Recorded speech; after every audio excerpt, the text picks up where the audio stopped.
아멘. 요즘 시대를 일컫는 말 중에 외모지상주의라는 말이 있습니다. 어느 때보다도 외모 산업이 많이 발달해서 외모 꾸미는데 돈과 시간과 노력을 많이 투자하는 시대입니다. 사람들은 너나 할 것 없이 외모를 중요시 여기고 외모에 치중하고 외모를 따라 사람을 판단하고 외모를 중심해서 살아가는 세상이 되었습니다. 그런데 베드로전서 1장 17절에서 베드로 사도는 이렇게 말씀합니다. 외모로 보시지 않고 각 사람의 행위대로 판단하시는 자를 너희가 아버지라 부른즉 너희의 나그네로 있을 때를 두려움으로 지내라 말씀했습니다. 우리 아버지 하나님은 외모를 보시지 않습니다. 각 사람의 행위대로 판단하십니다. 그러므로 우리가 두려워해야 합니다. 외모를 아무리 그럴듯하게 꾸며놓아도 하나님은 속지 않으시니까, 우리의 행위대로 판단하시니까, 우리의 행위를 속속들이 다 아시는 하나님을 의식하며 우리는 두려워하는 마음을 가져야 합니다. 하나님은 사람의 외모보다 행위를 더 중요하게 평가하십니다. 외모는 사람이 이 세상을 떠날 때 가지고 가지 못합니다. 고스란히 세상에 두고 떠납니다. 사람들이 좋아하고 부러워하고 가지기를 소원하고 좀 더 오래 유지하고 싶고 그렇게 소원을 하고 노력을 하지만 세상 떠날 때는 다 두고 갑니다. 각 사람의 행위대로 하나님은 판단한다고 말씀하셨는데요. 이 행위는 우리가 세상을 떠날 때 모든 걸 다 두고 떠나지만 행위 한 가지 가지고 주님 앞에 가게 됩니다.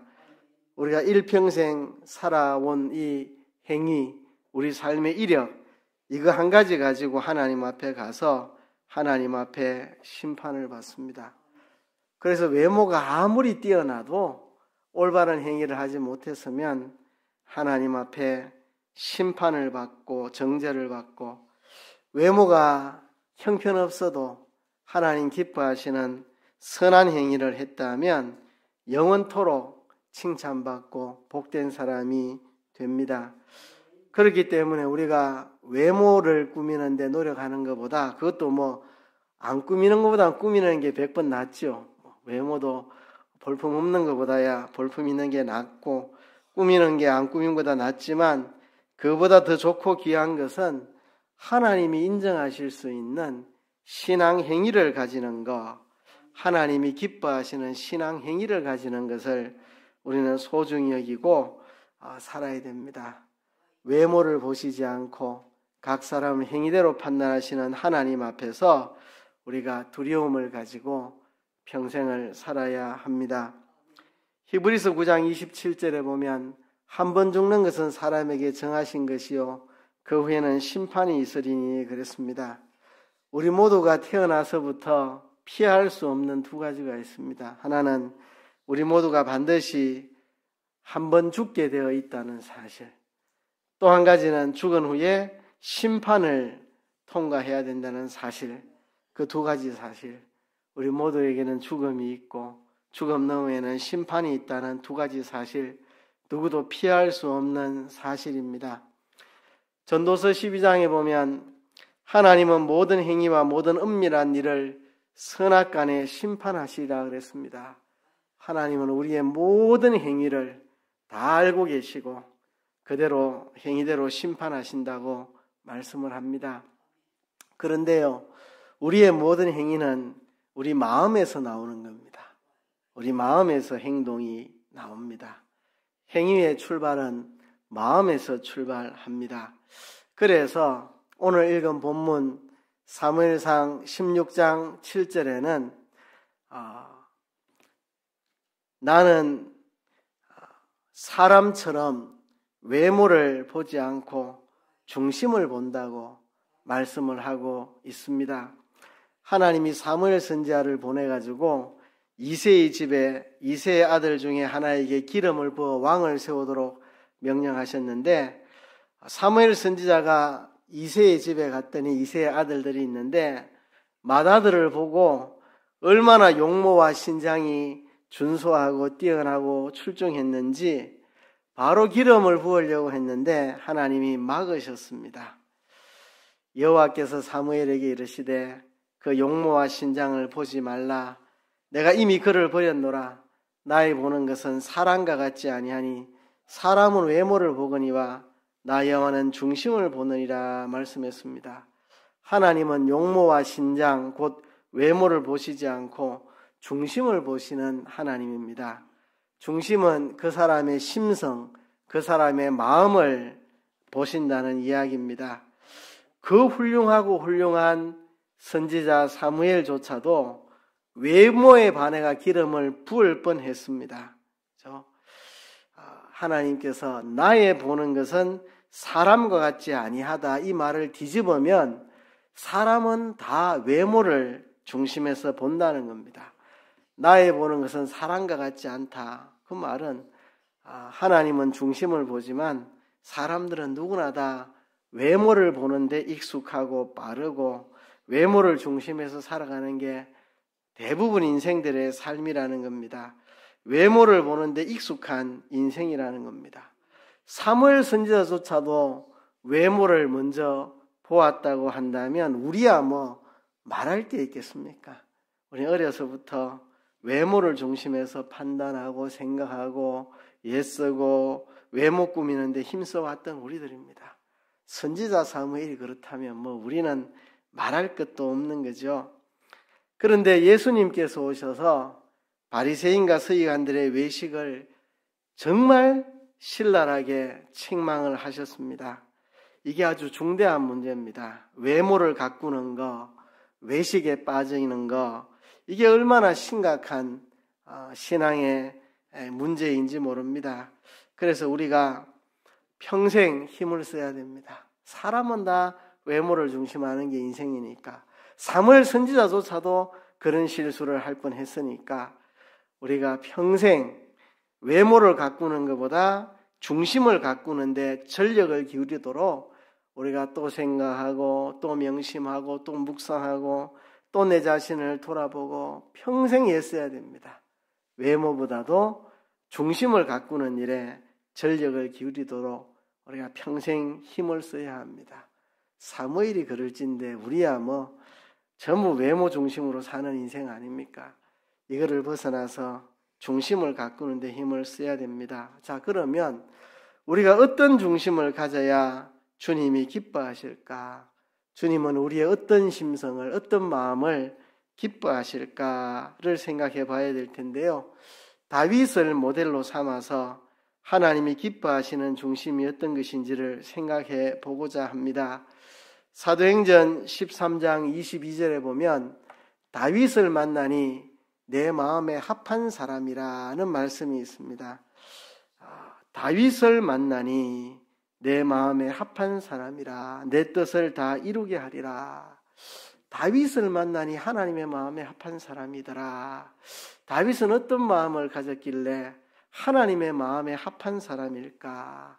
하나님이 다윗을 보니까 꼭 내 마음 같네. 다윗의 마음이 꼭 내 마음 같네. 하나님 그렇게 생각하실 정도로 다윗이 선한 중심을, 아름다운 중심을 가진 사람인데요. 우리가 다윗이 어떤 중심을 가졌길래 하나님이 그렇게 기뻐하셨는지 우리가 하나님은 아니지만 성경에 나와 있는 내용을 토대로 하나님이 아마도 다윗의 이런 마음을 기뻐하지 않았을까 하는 것을 우리가 좀 찾아보려고 합니다. 예전에도 여러분 설교 들은 적이 있을 것입니다. 되새기려고 합니다. 저도 참 하나님 앞에 올바른 중심을 가지고 하나님 기뻐하시는 삶을 살아가고 싶은데 늘 돌아보면 부족해서 내 자신이 다시 한번 제 자신을 돌아보고 다윗이 가졌던 그 아름다운 중심을 나도 가져봐야 되겠다 소원하는 마음으로 오늘 여러분들하고 이 말씀을 함께 나누려고 합니다. 다윗이 어떤 중심을 가졌느냐? 자기의 의무와 책임을 성실하게 이행하는 마음을 가졌습니다. 다윗이 사울 앞에서 자기의 생활을 구할 때 아버지의 양을 지킬 때 사자와 곰이 와서 양떼 새끼를 움키면 따라가서 그 입에서 새끼를 건져 내었노라고. 그래서 그 짐승이 나를 해치려고 하면 수염을 잡고 그를 쳐 죽였다, 이렇게 고백하는 장면이 나옵니다. 다윗은 아버지의 명령을 따라 아버지의 양을 돌보는 책임을 맡았는데, 그 베들레헴 심신 산골에서 양을 먹이고 치는데 맹수들과 위험한 그런 것들이 얼마나 많았겠습니까? 맹수가 울거리는 그곳에서 자기의 의무와 책임을 성실하게 다했던 다윗, 그죠? 그냥 물려가면 물려가는 대로 내버려 둬도 되는데 기어코나 아버지의 양떼를 지키겠노라고 그의 의무와 책임을 다하는, 맹수와 더불어 싸우는 이런 다윗입니다. 다윗이 나중에 골리앗을 쳐 죽이고 이스라엘의 군대 장관이 되는데요. 군대 장관이 된 다음 사울의 시기를 받아서 도망을 다니게 됩니다. 언제 사울이 사람을 보내가 자기를 죽일지 모르는 급박한 상황인데 블레셋이 침략해가지고 그일라라고 하는 곳을 침략을 합니다. 그때 다윗이 고민합니다. 나도 도망자고 내가 언제 죽을지 모르는데 그래도 나는 하나님이 세워주신 이스라엘의 군대 장관인데 블레셋의 침략을 두고 볼 것이냐? 그럴 수 없다. 하나님 앞에 하나님 싸우러 갈까요? 그래, 싸워라. 그래서 부하들을 끌고 도망자 신세에 그일라를 블레셋 손에서 건져내려고 싸움에 났습니다. 그래서 블레셋을 치고 그일라를 구원해냅니다. 부하 장수들이 기겁을 하죠. 우리가 지금 도망 다니고 언제 죽을지 모르는데 지금 전쟁에 나가면 우리가 어디 있다는 거 다 사울에게 다 드러나는데 안 됩니다. 그래도 다윗은 요지부동입니다.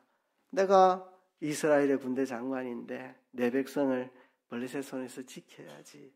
다윗은 이렇게 하나님이 주신 의무와 책임을 성실하게 감당하는 그런 아름다운 마음을 가졌습니다. 다윗은 하나님의 종을 사랑하고 위하고 두려워하고 섬기는 사람이었습니다. 사울 왕이 자기를 죽이려고 하는데 자기는 사울을 죽일 수 있는 기회가 몇 번이나 있었지만 죽이지 않았습니다. 하나님의 기름 부음 받은 종을 내가 내 손으로 죽일 수 없다. 사울을 안 죽이면 자기가 죽을 판인데 하나님의 기름 부음 받은 종을 내가 내 손으로 죽이지 않겠다. 주의 종을 이렇게 사랑하는 마음, 그리고 나단 선지자가 자기의 음행죄를 책망할 때 왕의 권위로 선지자 하나쯤 목을 날릴 수도 있겠지만 하나님의 선지자를 존중하고 그 앞에서 내가 죄를 범하였노라고 고백하며 회개했습니다. 하나님의 선지자 나단을 그렇게 소중하게 생각했습니다. 제사장 아비아달을 그의 생명을 지켜주고 돌보는 일을 다윗이 했습니다. 자기 때문에 위험에 처한 제사장 아비아달을 계속해서 지키고 돌봐주는 다윗.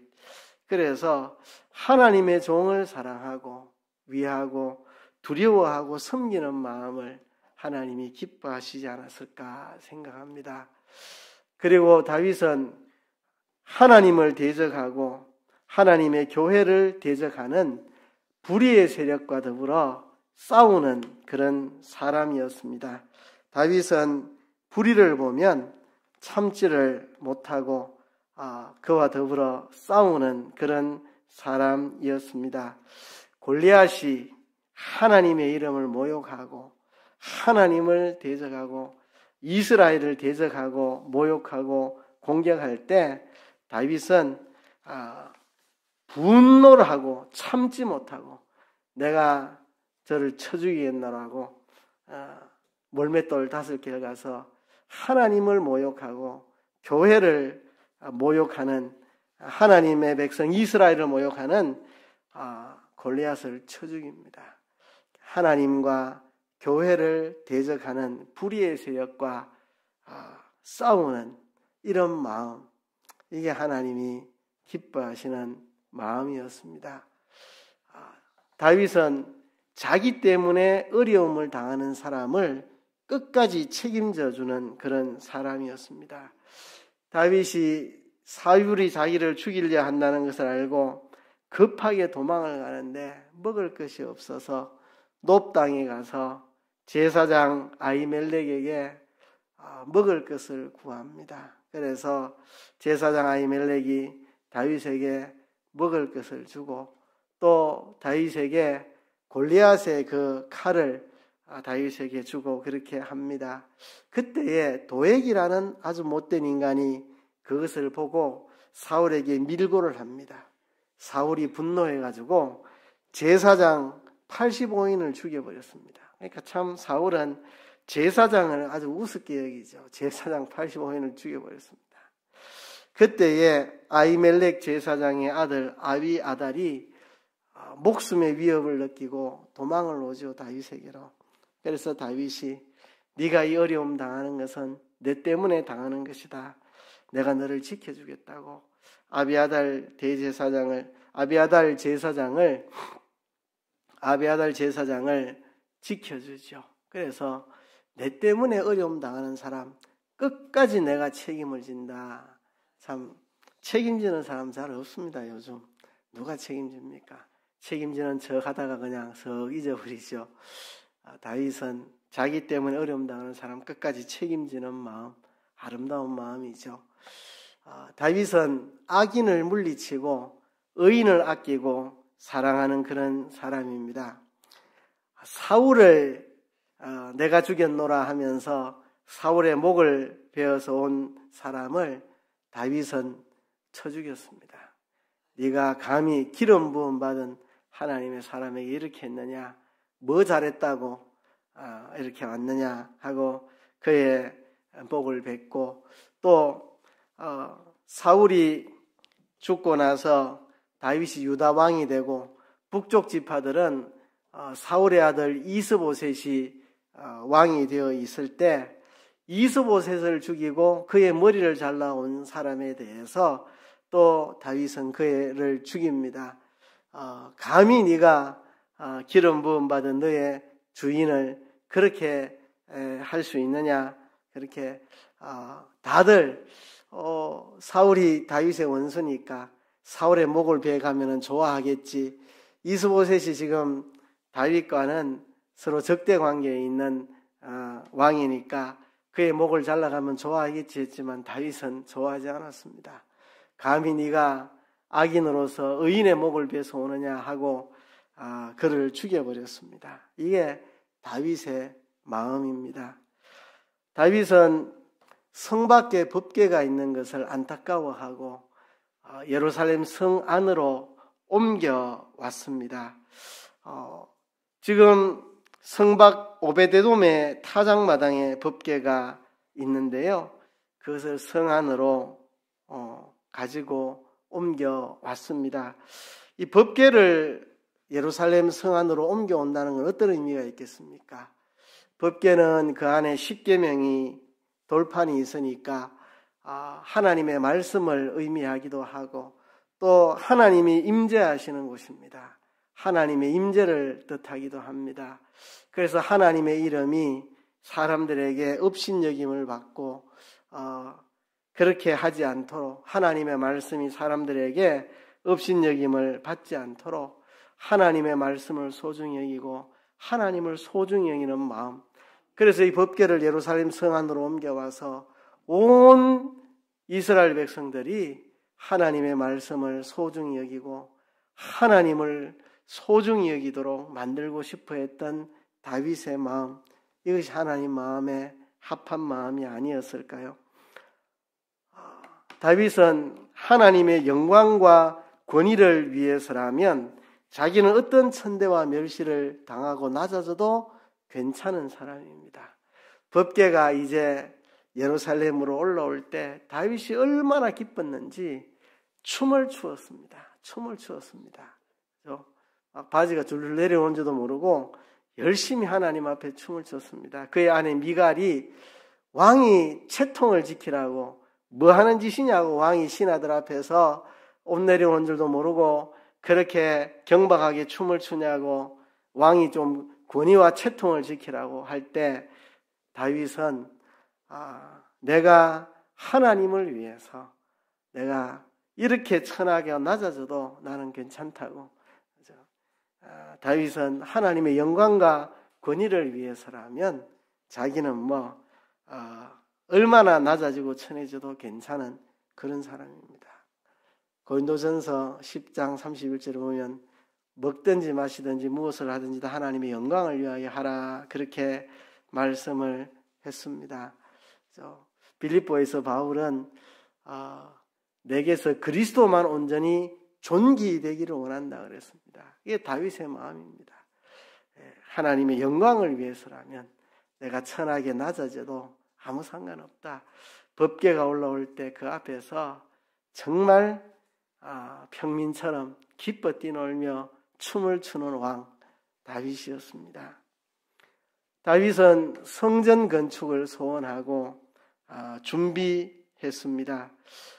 다윗은 자기가 왕이 되고 이제 백향목 궁을 지어서 왕궁에 거하면서 다윗은 마음이 아팠습니다. 나는 백향목 궁전에 있는데 하나님의 법궤는 휘장 안에 있다니 내가 하나님의 성전을 지으리라 그렇게 마음을 먹었지만 하나님이 다윗 너는 군인이라 손에 피를 많이 묻혔기 때문에 그 손으로 성전을 지을 수가 없고 네 아들 솔로몬이 성전을 지으리라 말씀할 때에 다윗은 성전을 자기가 지을 수 없었지만 성전 설계 도면을 만들어 놓고 성전 지을 인적인, 물적인, 기술적인 모든 자본을 다 모아놨습니다. 사실 솔로몬이 한 거는 성전 조립한 것밖에 없습니다. 다윗이 설계도 해놓고 재료도 다 준비해놓고 사람도 준비해놓고 다윗이 다 해놓은 겁니다.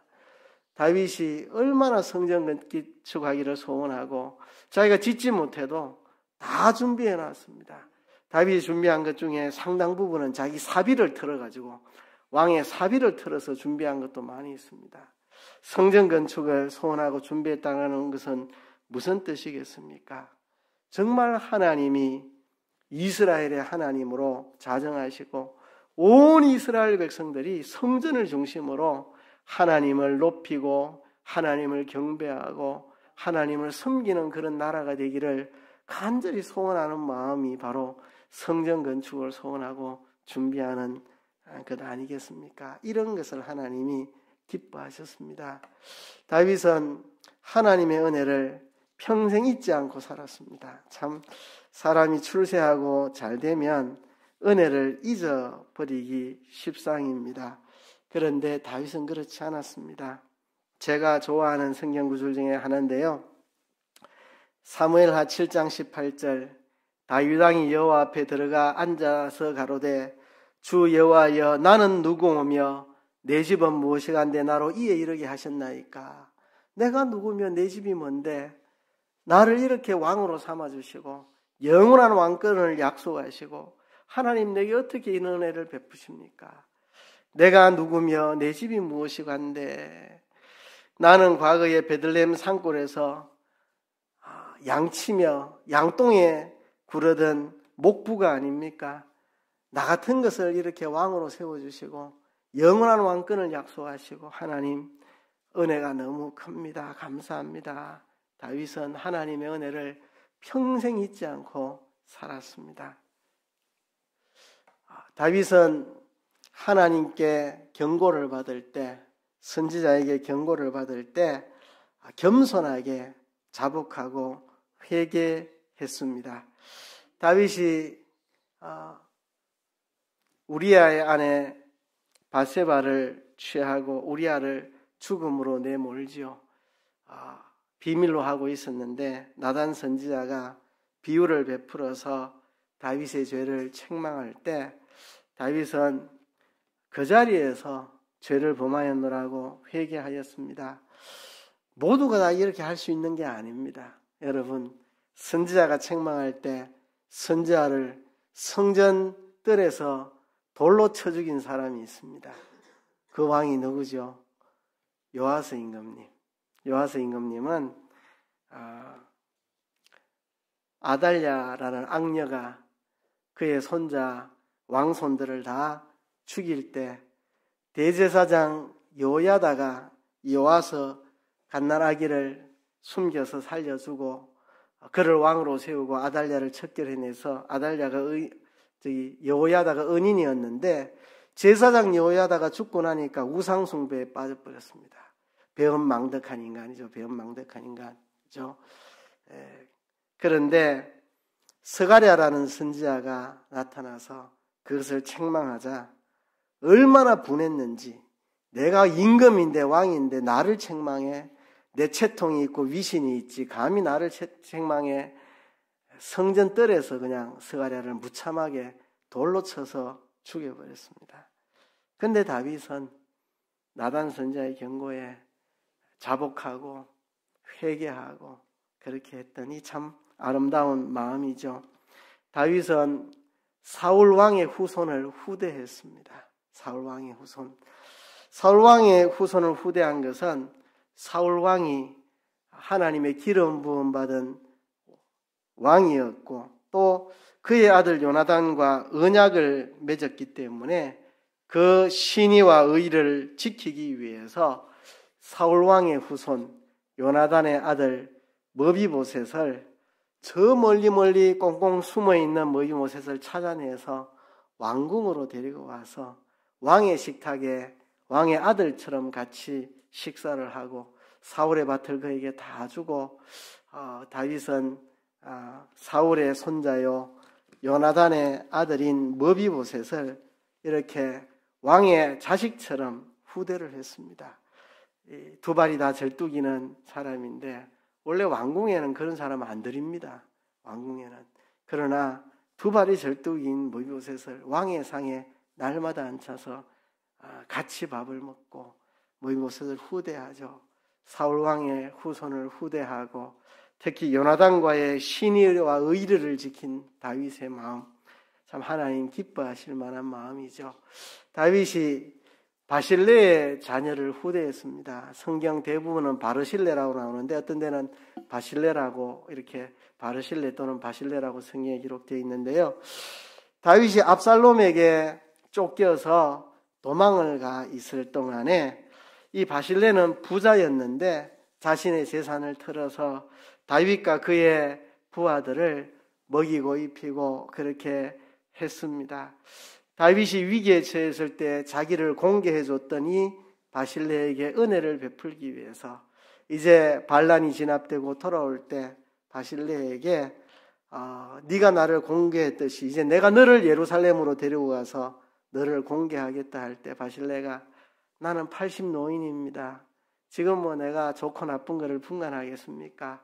나는 내 조상의 묘에서 죽을 것이고 나는 내 집으로 갈 것이고 내 아들 김함을 데리고 가서 그에게 잘해주세요 하니까 다윗이 바실레에게 받았던 은혜를 그의 아들 김함을 데리고 가서 김함에게 후대하여 그 은혜를 갚았던 다윗입니다. 다윗은 사람에게도 은혜를 받으면 잊지 않고 평생 그 은혜를 갚으려고 애썼던 사람입니다. 이런 것들이 다윗이 가졌던 마음이고 하나님이 다윗을 만나니 내 마음에 합한 사람이라 할 때에 이런 다윗의 중심, 다윗의 심성, 다윗의 마음가짐을 하나님이 기뻐하시지 않았을까 생각을 해보고 우리도 하나님이 기뻐하시는 이런 마음가짐을 가지고 살았으면 좋겠습니다. 우리가 이 세상 살아가는데요. 외모보다 중요한 게 우리의 마음입니다. 우리의 심성입니다. 우리의 중심입니다. 그렇죠? 이렇게 다윗이 가졌던 마음, 하나님이 기뻐하실 만한 다윗의 이 아름다운 마음들 우리도 본받아서 살아갔으면 좋겠습니다. 우리 이 시간 하나님 앞에 기도합시다. 하나님, 다윗이 가졌던 그 아름다운 마음, 하나님이 기뻐하실 만한 그 마음 우리도 그 마음 가지고 하나님의 마음 가지고 살아갈 수 있는 우리들이 되게 해주세요. 다 같이 통성으로 기도하겠습니다. 하나님